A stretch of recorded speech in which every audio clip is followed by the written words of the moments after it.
you, Justin and Lisa. And I think you guys need to take some lessons from the roots on how to drum, because everything was awesome about that whole presentation except for the drumming. So thank you guys. We're going to get started on the conclusion of our 2020 virtual Meridian. So we're going to get the slides up in just a second. There we go.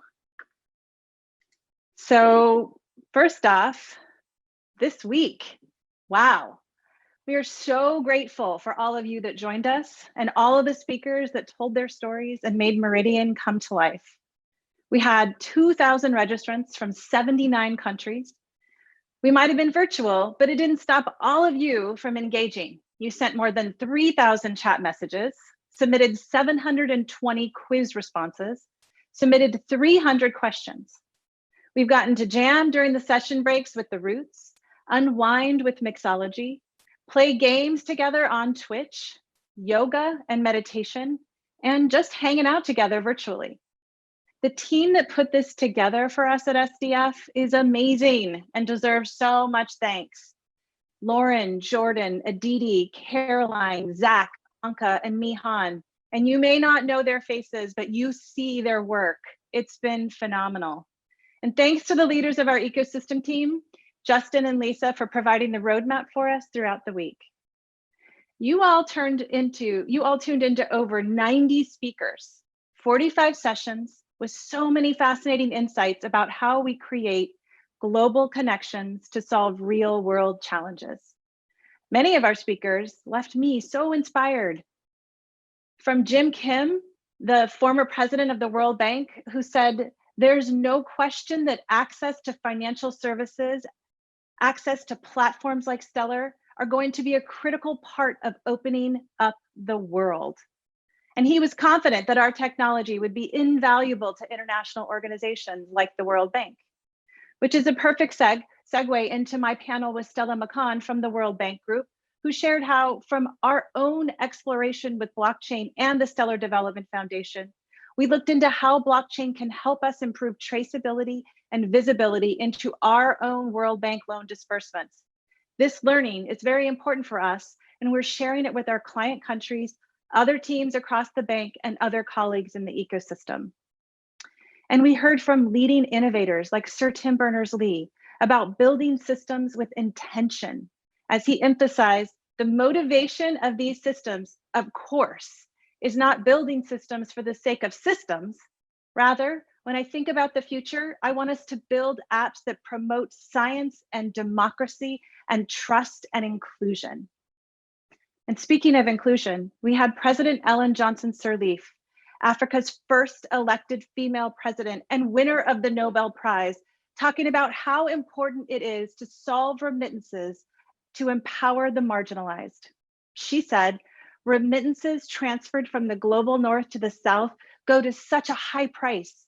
And at the same time, capital flow from underdeveloped countries to the rich countries and leaves the countries from which these resources flow in a state where they can't sustain themselves and financial systems do not grow enough." One of the major highlights for me, well, was the amazing use cases that we highlighted this week. And as I talked about on Monday, Stellar powers each of these entities and so many more as they are solving the prevalent needs in their regional markets. Each of these entities from all parts of the world comprise our ecosystem and are part of the solution that we are collectively building as we seek to achieve a world in which where you live and what you have no longer prohibit you from participating in the financial system. It's simple. Equitable access is not a privilege, it's a right. And at Meridian, we have showcased not the promise of blockchain, which is what everyone always talks about, but rather we showcase the achievements blockchain has already made, solving real world problems with global connections. And that's what Stellar was created for and what SDF was set up to support. And so now I want to remind you of SDF's role. I want to remind you of who we are and what we do so that each of you can not only engage with us, but can hold us accountable to our words and to our work. We are a nonprofit, non-stock Delaware corporation. Not having shareholders is important to us because we are not beholden to any person or group. We are focused and beholden only to our mission. We're not a charity. We pay taxes to the US and to the state of California, and we use the capital and the assets that we have to make Stellar a success, to ultimately achieve our mission, creating equitable access to the global financial system. We named our annual conference Meridian for a reason. We are like a meridian. We're not at the center of this ecosystem or of Stellar. We are not the focal point. All of you are. Rather, we are connecting the shining lights, all of you around the globe, like a meridian does on a world map. We act as a convener and an aggregator of information, supporting what you're doing on the network through advocacy, relationship building, and proposals about the code base. Our work reflects the momentum and the changes inherent in a growing, living network. And as I shared with you last year, our work has been focused around 3 primary pillars. These pillars help to guide our work at SDF and help us to ensure that we are continuing to work towards a larger strategy. And 2020, well, it found us working hard to live up to the goals that we set around each pillar. Now, the words on this slide don't really reflect the effort, the impact, and the results we worked hard to achieve in 2020, but it highlights some of the work that we did in our pursuit of growing this network.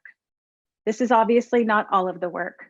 We added anchors in regions all over the world and put attention towards making integration on the network simple and easy, which supported the strong growth in the use cases and usage of the network. And I told you last year, when I was standing in Mexico City at Meridian, that 2020 was going to be Stellar's year. And we've seen such tremendous growth of the network. So let's start with a look at the network, what it looked like in 2019. And now let's see how it's grown to today. None of this is possible without each of you. The work that you're doing and the trust that you put into the network, and collectively, we should all celebrate this movement. This slide shows the increase of each statistic that we look at to determine the health and growth of the network. An increase in total accounts, total payments, total assets, and total operation. It really is important to celebrate these increases as they show that the activity is on the rise and growing. And in April of 2020, we hit 1 billion operations on the network since 2015. This in and of itself is a great milestone. But when you couple that with the fact that in 2020 alone, we are on target to see over 900 million operation, it shows maturity. So while it took us some time to hit that 1 billion number, it now seems that we may be on track to do that on an annual basis. And in the end of 2019, we began looking at what we called meaningful assets on the network, which we defined as an asset tethered to a real financial instrument. This was just another key performance indicator for us that we wanted to watch over the course of the year to help us assess whether it is an indicator of real growth. And we now think it is. Meaningful assets. We've gone from 49 to 79, a 61% growth. And some of that growth is coming from our anchors. We have now 25 anchors live on the network. And they are driving 5x more meaningful asset volume today than we saw at the same time last year at Meridian. And when our ecosystem grows, so do we at SDF. At the beginning of 2019, we were 12 employees strong, and we were from 3 different countries. We grew a lot in 2019, yet we grew methodically and rationally, focusing on the talent that we needed to support the needs of the ecosystem and the growth of the network. And in 2020, we are closing the year just under 80 employees in 10 different countries as we stretch ourselves to support the needs of many of you and the future participants in our ecosystem. We need to make sure that we don't stop focusing on the future needs of the network, so that we can support what we see happening today on the network and are building for what we see coming down the pike. Each and every one of the employees that we have at SDF are here because they are committed to the mission and they want to work to make this network even more of a success. So what does success look like? the $10,000 or $1 million question? Well, achieving our goals is one way to be successful, and we have massive goals. We constantly try to focus on the mission, creating equitable access to the global financial system, which is something that is not achievable overnight, but can be achieved in bite-sized chunks.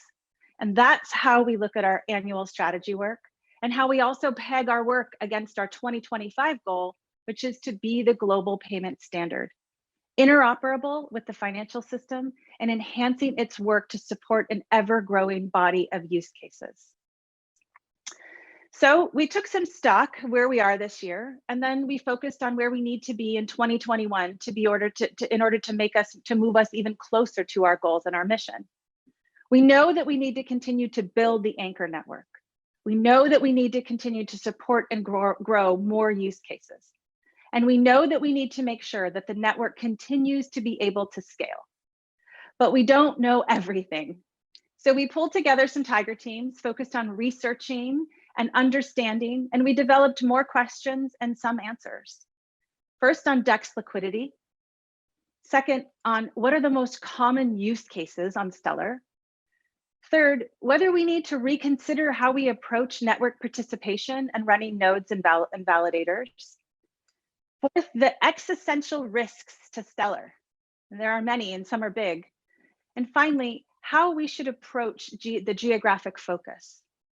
So we formed some initial conclusions around each of these topics. First, on DEX liquidity, we decided that we need to tackle this in 2021. And at the least, at a first blush, we didn't think we needed to make changes to core to do so. While this may be part of the solution, we can analyze that as we focus on other options. So next, on the use case piece, we concluded that the most common use cases that we are going to see in 2021 are business-to-business cross-border payments, customer-to-customer cross-border payments, USD savings and tokenized assets, and securitized assets. And then also towards the end of the year and maybe into 2022, we'll see more digital cash and payment processing. We believe the network is in a great place with respect to B2B and C2C cross-border payments, and with respect to savings and tokenized assets and securitized assets. But we think we have some work to do for the digital cash and payment processing. So we developed this SideNet project that I'll talk about in just a bit. And on network participation, we concluded that we need to continue our work at engaging with those who run nodes and validators, thank you, by the way, and listen to them and respond to them, and then continue to grow that base. But that we're generally in a good spot as we approach 2021. And on the existential risks, well, as with any network, with any software, with any platform, there are many. But we have taken to focus on these around the code and ensuring that we consistently protect and test it. And finally, with respect to geographies, we need to grow from what we have, but we need to grow in a way that supports the current geographies and pairs them nicely with other geographies that will work well with them. And so after all of that work that we did on our strategy internally, we concluded that all of the current work and the work that we need to do in 21 still lines up to support these three pillars. And I want to highlight a few pieces of that work so that you know what we're tackling in 2021. So we have already seen some of this work in Protocol 15, where we're focused on ensuring the robustness and usability of Stellar, but focusing on the technical requirements of the top use cases. So that work that we've already seen with claimable balances and sponsored reserves, that work was brought on by listening to the needs in the use cases we already have. So we'll continue to consider those needs as we work with other participants in the ecosystem and as more and more of these use cases are developed. And then with respect to DEX liquidity, it's important. We've heard you. It's the one constant that I hear from you time and time again. And I want you to know that we're listening. We believe that the Stellar DEX is such an important part of what Stellar has to offer, and we need to focus on how to make it even more user-friendly. We have these options that we're going to consider, which we're going to continue to integrate with OTC solutions. We're going to explore if the network is able to use and support automated market makers. And then we're also going to consider other fiat local fiat deposit and savings options. So we're going to look at these, and we're going to continue to see if there are other changes that need to be made. Importantly, this is one of our top priorities for 2021. And then with respect to the setup, making sure that we're set up for growth, we always need to be focused on scaling as volume increases. This year will be no different for us in that. The work that we do on the network today is for the future, just like the work that we did on the network last year is for now. We constantly have to be working towards the needs of tomorrow. And that's why we also see that one of the scaling requirements is to ensure that Stellar can support use cases with high transaction throughput and that may have the need for some privacy. So we're focusing on developing a side net or a private ledger. We welcome the naming options. Maybe we're not so good at the names, that has interoperability with Stellar so that you can move payments from the mainnet to the side net and accounts and vice versa, and has the possibility to be run privately to accommodate certain use cases and regulation. We're focusing on having an MVP in early 2021 and a full production solution by the end of year 2021. And one of the important pillars is being the blockchain that people know and trust. And we keep hearing that in the US, we see companies flee this market because of unstable landscape. I can't tell whether this is actually happening, but importantly, we would like to see the US, just like global policy, create stability and foster growth in blockchain. And we're going to use our tools to advocate for legislation that helps eliminate that urgency that we hear. This will also help us to get Stellar itself to become more broadly known in US policy. This doesn't mean that we aren't focused elsewhere, because we are. We would also just like to support policy needs in our own backyard. And then also, we made 3 investments this year from the Enterprise Fund. And we've brought some new participants and ideas onto Stellar. And we're going to continue to flesh out our investment criteria and investment thesis and work to support more breadth in the ecosystem using the fund. It's a great way to create, and it helps with that virtuous circle. So we'll continue our work there as well. And this one area, which may not seem to be at the top of the list, but it does feel right for me, in that we need to create deeper channel partnerships with consulting firms that advise governments and financial institutions about blockchain. We think that this can help make it easier for those firms to support integration work on Stellar. And so we're going to put some attention to that in 2021. And then importantly, we think fostering sustainable use cases, one of the important pillars that we have, is also in some of our work in Vibrant. So we're going to significantly increase and focus on the significant increase of our user base with Vibrant. And then we also intend to add at least 1 new market and add at least 1 new feature in 2021. And with respect to the fostering sustainable use cases, as I mentioned, meaningful transactions on Stellar really support that. And so as we saw this year, growing meaningful assets through our anchor partnerships grows meaningful transactions on Stellar. So we would like to see that 5x growth of the meaningful asset transactions and at least 4 additional corridors active and strong by the end of 2021. This means we need to grow Stellar, but mostly we need to work to grow our anchor network and those that are leveraging these meaningful assets. So that'll be a big focus of our work with respect to use cases. And that's how we'll keep lighting up the Stellar map. This is our 2021 strategy. Our goal is to keep providing the energy to light up the map. I look forward to looking at this map next year to see how much it glows. So I want to thank all of you for attending this week. That's it for us here, live from Meridian, but there's still plenty of networking to be done. So please take advantage of connecting with your fellow attendees. And let's wrap this up with some entertainment from the Roots. Thank you all again for caring about Stellar, for participating in Meridian, and enjoy your time.